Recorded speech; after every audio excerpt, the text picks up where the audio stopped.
and welcome to episode 7 of deValiante Plays As We Know It by Jaime Scribbles Games. This visual novel is part of Ichio's bundle for racial justice and equality. This visual novel contains strong language and mature themes that may not be suitable for all audiences. Discretion is advised. Now, without further ado, let's get started. I got up and headed to work with coffee. 15 minutes late with Starbucks. Another day at the security force. I wrote down citizen complaints and all of that stuff because I've already read this before. Okay, library, gym, Icarus. Library, gym, or Icarus. 4, gym. Hey, we get to go hang out with Tabby. Maybe.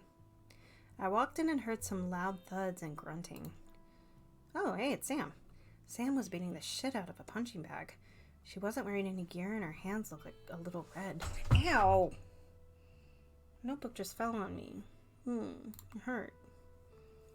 Check on her. Fuck off! I'm not in the mood. Right.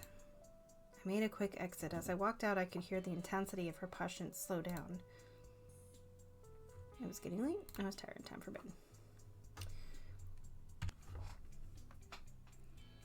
Don't care.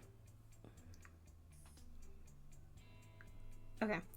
I walked in and went to look at the board. I learned my daily assignment changed and was starting to suit up when Vince came into the center of the room and shouted, "I need everyone's attention."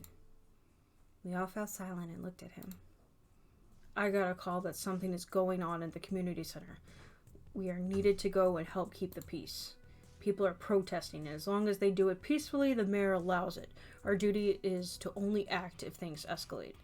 Ooh, this is going to get totalitarian. There was a soft murmur as Vince began to shout orders at who was meant to stay and who was needed to go. I was called to go, and so was Eva. We were handed gear and sent out. I felt lost, but did as I was told. A protest? I never heard of people doing such a thing. What were they protesting? My best guess that it was involved the storm somehow. The crowd grew as more people began to come in, either to join the protest or watch. Everyone was shouting, with a few up on the stage. The speakers weren't turned on, but you could still hear what they were saying. "The mayor is murdering those people. He can't take some in temporarily. What about the children and elderly? He is practically killing them himself." The crowd cheered and shouted similar ideas. "We all have family and friends out there, don't we? Is it okay for us to sit safe in here while all those people die?" More people began to speak up, either to agree or to argue. "You're a fool. We don't have the food and resources to support so many people. What about our children? Would you have them go hungry? What if we let in Sandman spies? They should have been better prepared for the storm. How long has it been since you were on the surface? No one could prepare for that kind of storm and power outage." Arguments started to get heated, and everyone was starting to get antsy. The room was rumbling with energy. The protesters wanted to open the doors, now, and help anyone who was left. They wanted to find their left-behind loved ones. They wanted news. A booming voice at the entrance caught everyone's attention. The mayor stepped forward. Everyone paused and felt quiet as he moved toward the crowd. He simply walked, and the crowd parted for him. His face was unreadable. When he reached the stage, he grabbed the mic, and the speaker suddenly sparked to life. "I understand there has been unrest within Camden. It pains me to hear you fight like this. We are no better than the lawless warlords that prey on the weak. Every choice I make for Camden. I refuse sending aid because we cannot spare it. I refuse to open the doors because we do not have the ability to support the consequences of that action. I must plead with you all, beg you to trust me. Trust that I make no decisions without carefully considering how it will affect you, how it will affect our children, our loved ones, our lifeline. When you were accepted into Camden, each and every one of you, you became part of my family. I will do what needs to be done. I always will, so that we can all thrive together." He paused and glanced around the room. The energy seemed to settle, but I could still see some people weren't being so easily pacified.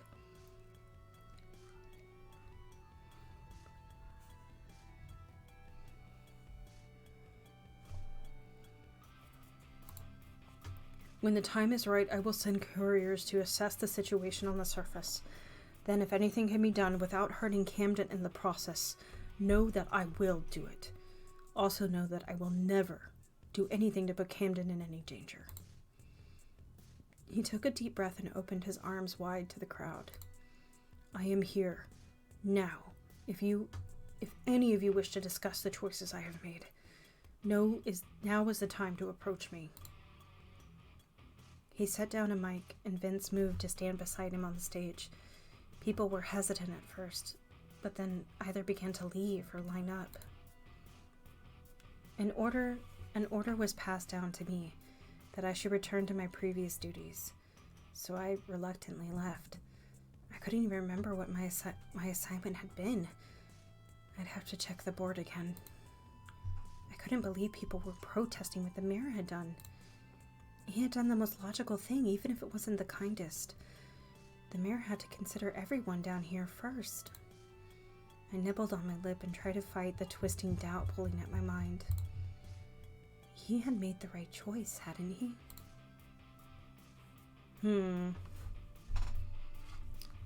Alright, Dice, what do you say? 1 and 2, maybe he had been wrong. 3 and 4, was still the right choice. 4. Screwing with the fragile balance of Camden's resources would have spelled disaster for everyone. The doors should have stayed closed. I tried to shake the dark thoughts away and focus on what I needed to do. Now wasn't the time to get lost in my own mind. There was work to do.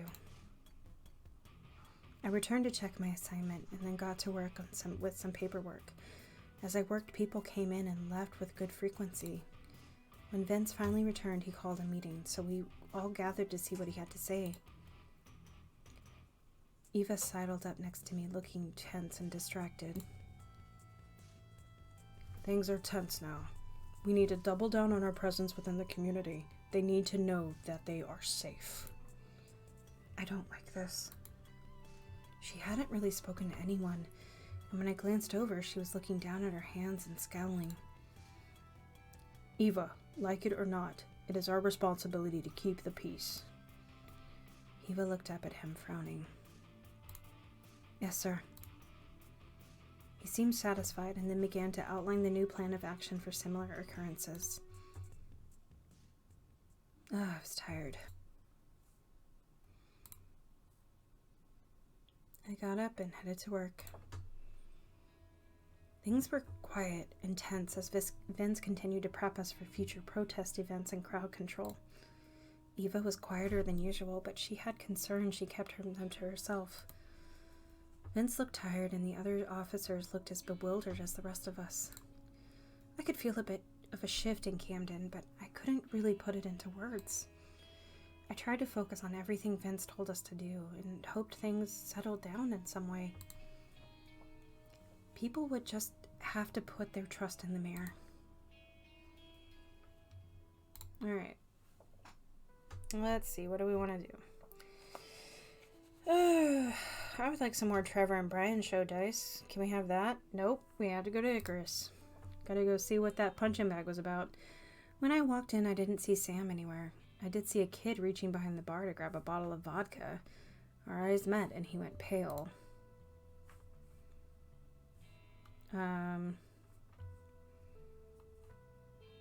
Yeah, why are people... I guess people are just going to tell him to drop it and leave, yeah. Put that back and get out of here before I call for Sam. The kid nodded and scampered out of the room. What the hell was that about? That kid was going after the bottle of vodka. I pointed to where the kid had been reaching. Sam pinched the bridge of her nose. Damn it. I'm gonna have to go yell at his father again. Fucking hell. You know who he is? Yeah, you'd think that would be a deterrent, but I guess not. Why is he trying to steal vodka? No fucking clue. You want a drink or what? Yeah, hard water, please. She nodded and resumed her post behind the bar. Is hard water vodka? It was getting late and I was tired. Time for bed. Ooh. That's not good. Maybe that's the progression of the story. Like, we're like 2/5 of the way through the story. And like, the more stressed it gets means that we're closer to the end. Maybe. I don't know. I got up and headed out to grab a coffee before work. Things were busier than usual here. The air was noisy with chatter, and I could hear shouting coming from the interrogation room. Oof. I went to see what I was assigned, but Vince appeared and pulled me away. He took me to the evidence room and pointed out a plant. You know anything about this? It's a starla weed. People smoke it on the surface to see, hallucinate. He nodded. That's what we thought. Someone must have smuggled it in, but I'll ask Jude in the greenhouse just in case. With that, he dismissed me. I didn't think they'd grow something like that in the greenhouse. There were safer plants that had similar properties, I think. I got back to work and wondered how someone was able to smuggle something from the surface into Camden. With that large door shut, how could anyone get anything in or out without people knowing? Work was over. Let's see. Trevor and Brian show. No, we gotta go to the gym. Let's go talk to Tabby. Hang out with Tabby. Tabby was off by herself again. Is there nothing for you to do? Why are you always here? I'm not always here. Why are you always here? I don't have an answer. There aren't a lot of kids my age, so when Dad works, I either study stuff or hang out wherever. I like the gym. There's all these windows to see the plants. Oh, the greenhouse? Yeah. So what do you study? Mathematics and stuff. I'm not sure what career I want yet. I guess security officer would be cool. Like your dad? And you, I guess. Oh, sure. I think I'd rather work with the plants, though. I like food. You could study botany or whatever. Plant stuff. Maybe we can sneak in sometime. Really? Yeah, just don't tell your dad. I don't want to get exiled because we looked at some plants. Okay, I won't. She smiled and I sat with her a bit longer to chat. She told me about all the different things she studied and all the jobs she was interested in.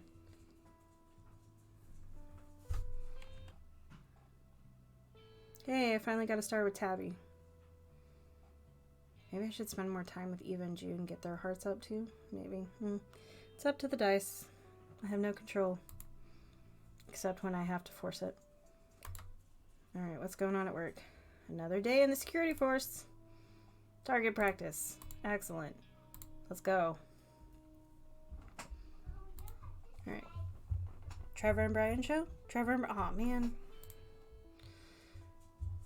I walked in and saw Jude on the other side of the windows. He was in the greenhouse. I approached him and tapped on the glass. He turned and gave me a small wave. I started to turn away, but he held up some blueberries in his hand, which immediately caught my attention. He chuckled. I couldn't hear it, but I could see the motion. He pointed to the side door, something that would normally be locked, and started to walk that way. I met him there. Here, don't tell. Well, anyone, I guess. It's not like Brian will notice or care. Wow, thanks.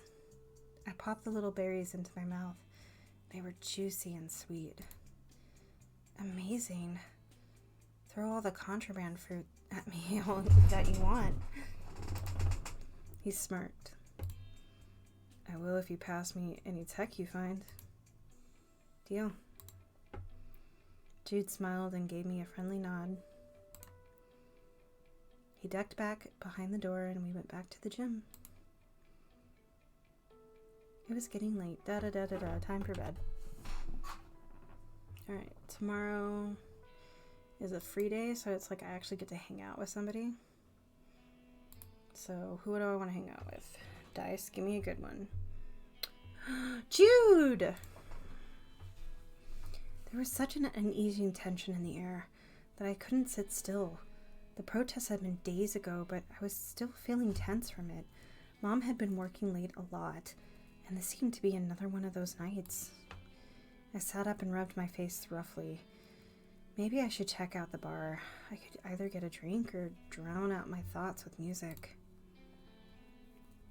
I wasn't the only one drawn to Icarus tonight. There were lots of faces buried in drinks and dancing sloppily by the jukebox. I headed to the bar.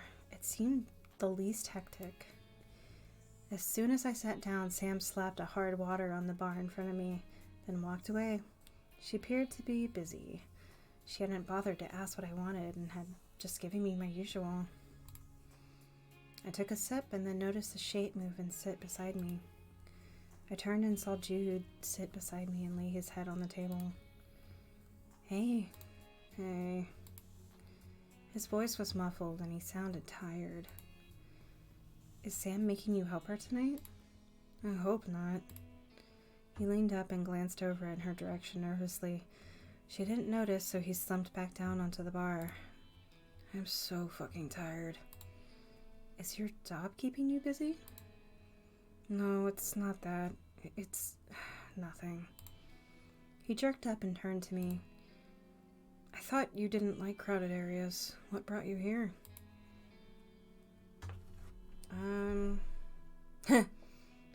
I thought I might see you, Jude. I needed a drink. Why would I go to a bar? I wouldn't, so there's your answer. 6. I needed a drink. I pointed to my drink and took a sip. I just wanted a drink. Jude nodded in approval. Did you know that other cities like this have bands and singers in their bars? Really? Yeah, Camden doesn't have any talent or anyone willing to share it, though. Can you play any instruments? No, they're rare out here. He scoffed. I thought maybe you might. Me? Yeah, do you play or sing? I stopped to think. I'd never gotten a hold of an instrument, and sure, I sang from time to time, but not where anyone might hear me. Finally, I shook my head. No, but why would you think so? Jude shrugged and poked at something on the bar. You got a nice voice, is all. He shrugged and pushed away the bar and to sit up straight. I need to get some sleep later. Oh, okay. He thought I had a nice voice. I never heard something like that before, but it was nice. I probably should have thanked him, but he left so quickly. I went back to looking down into my drink, but I did feel a bit lighter. It was getting late. Hey, I finally have a heart with Jude. Mom shook me awake and ignored my attempts to hide under a pillow. Diva, wake up, my child. Do I have to? Things are so hectic here right now. You can't stay home. What if I get distracted on the way to the meeting? I might get lost or fall down a hole if you aren't there to stop me. She was in a good mood. She laughed as she spoke. Why are you like this in the morning? I should ask you the same thing. I got out of bed and started to get dressed. Mom continued to prance around the room. Why are you in such a good mood? More than usual, anyway. I had good dreams. She shrugged and began to page through one of her books while she waited for me. It wasn't like her to let anything spoil her fun time, so I shouldn't be surprised. I finished getting ready and we headed out to the town hall meeting. Mom left me at the entrance to speak to the mayor, and I went to find the coffee. I took a cup that looked fuller than the others and leaned against the wall to watch people come and go before the mayor began to speak. Everyone just looked tired. Vince appeared next to the mayor, whispered something into his ear, and then walked away. That seemed to be what he had been waiting for, because he approached the podium to speak. Good morning, Camden. I am excited to remind you all of the upcoming Winter Festival that will be held here next week. I also want to announce that there has been no new reports of the stomach bug. I waited, but he never said anything about the protest. I had expected something? I'm not sure what. I looked around and there were other people whispering to each other. I couldn't tell if it was about what I was thinking or something else. The town hall meeting was done and nothing. Not a word. I tried to listen to what everyone was saying around me, but most people seemed more concerned about the upcoming Winter Festival thing. I started to leave, but everyone I knew was here. Gloria was by the table, gathering unused coffee. Yeah, that is spelled horribly. Okay, I'm not crazy. Micah was studying the bulletin board. Jude was looking around the room nervously. Eva was laughing with some security officers. I could go talk to someone if I wanted to. Okay, just go. Okay, so there's 5, so we gotta roll a d6. 1 and 2 is go home. Micah is 3 and 4. Eva is 5 and 6. Gloria is 7 and 8. And Jude is 9 and 10.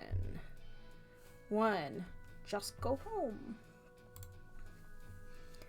I looked around until I saw Mom standing by the mirror, standing so close. I sighed and took some tentative steps toward her. I didn't want to just leave. Mom, I'm heading back. Mom turned back to me and smiled softly. Of course, I have a bit of work to do. I'll see you tonight by dinner time, okay? Diva, I'm sorry to keep your mother so busy. I hope you know how much of a help she is to me. Uh-huh.